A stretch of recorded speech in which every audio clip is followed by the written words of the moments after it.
Un jour, dans une librairie près de chez moi, je découvre le livre de Pierre Lance, Savant maudit, chercheur exclu, qui me stupéfait par son propos. Ce livre raconte la destinée remarquable de 12 scientifiques qui ont fait des découvertes importantes dans le domaine de la médecine. Ces hommes, qu'on a empêchés de s'exprimer librement, ont parfois dû quitter leur pays, comme c'est le cas pour Loïc Le Ribot, qui s'est réfugié en Irlande.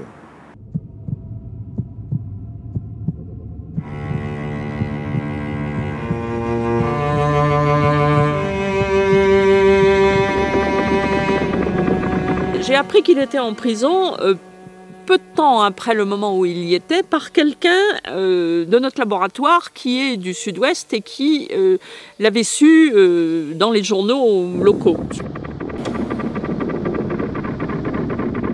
Il est absolument inadmissible que quelqu'un, fût-il médecin, non médecin, se livre à des expérimentations non contrôlées sur la population. Je travaille actuellement dans la plus totale illégalité, au grand jour, depuis 3 mois. Je fais de l'exercice illégal de la médecine, je fais de l'exercice illégal de la pharmacie, volontairement, au grand jour. Seulement les gens qui viennent ici sortent guéris. Loïc Le Ribot se fait connaître dès les années 70 grâce à ses recherches sur les grains de sable.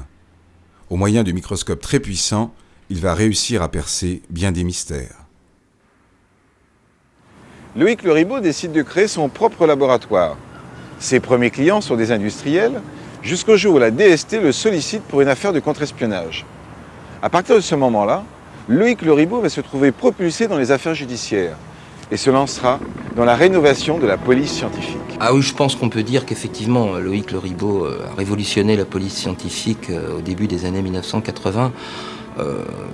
J'irais jusqu'à comparer son apport à la police scientifique à celui de Bertillon à la fin du 19e siècle, le créateur des empreintes digitales. C'est un corps qui a été découvert dans le centre de la France, voici une dizaine d'années à peu près. En ce qui concerne le crâne, on a pu dire qu'il avait été tué à coups de pelle. Il y a de nombreuses traces de choc. Il a été possible, en faisant un moulage de cette trace, de déterminer qu'il s'agissait d'une pelle pliante américaine.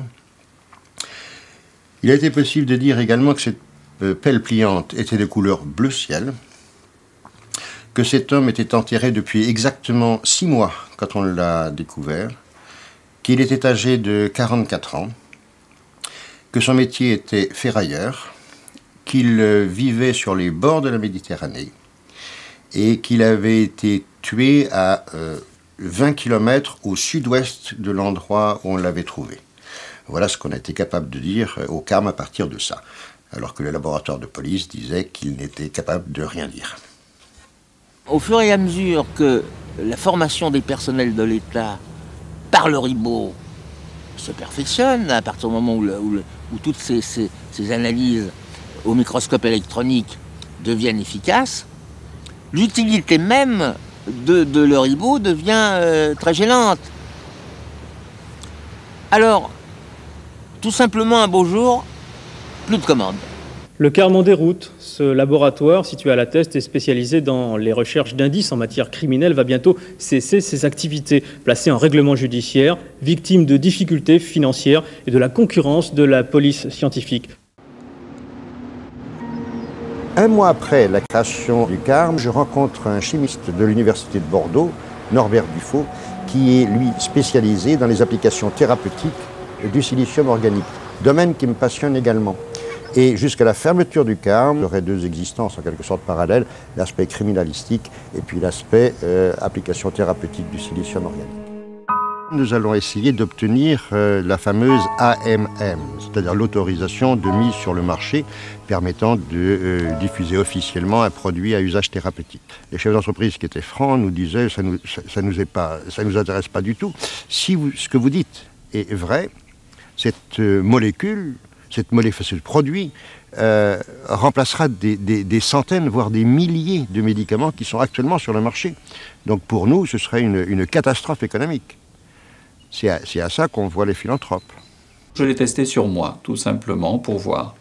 Les résultats ont été exceptionnels sur une arthrite qui datait depuis 3 mois. J'ai commencé à prescrire ce produit dans des cas où l'échec thérapeutique était évident et était dramatique. Avec le G5, je me suis aperçue qu'au bout de 8 jours, j'étais bien.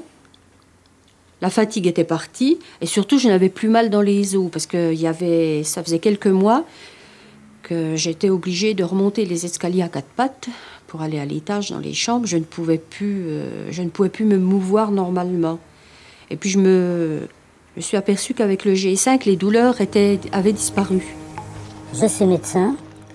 Je ne vous parle pas à visage découvert parce que le G5, comme beaucoup d'autres produits, ne sont pas en vente libre en France et je ne peux pas m'exposer ainsi. Par contre, ce sont des produits extrêmement utiles et méritent d'être vraiment mieux connus qu'ils ne le sont.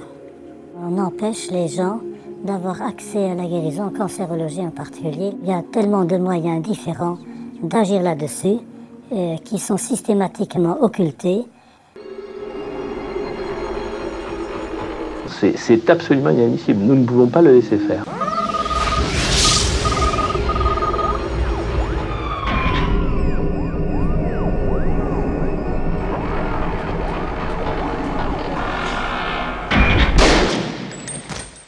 Il va être libéré et il n'aura qu'une hâte, c'est de disparaître et de ne plus rester dans ce pays qui manifeste envers lui tant d'ingratitude et d'incompréhension. La coupe est pleine.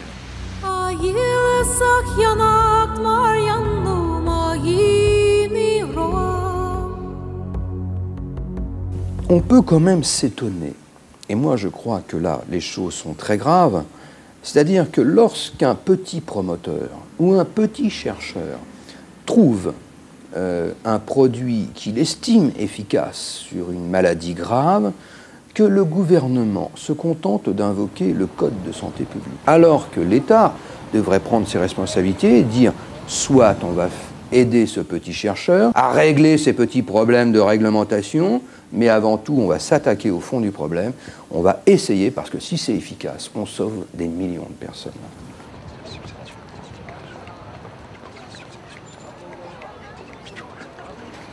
Quand on n'a pas d'alternative thérapeutique, est-ce qu'on peut en utiliser une autre, même qui n'aurait pas obtenu l'autorisation de mise sur le marché? Est-ce qu'on a le droit de sauver sa peau?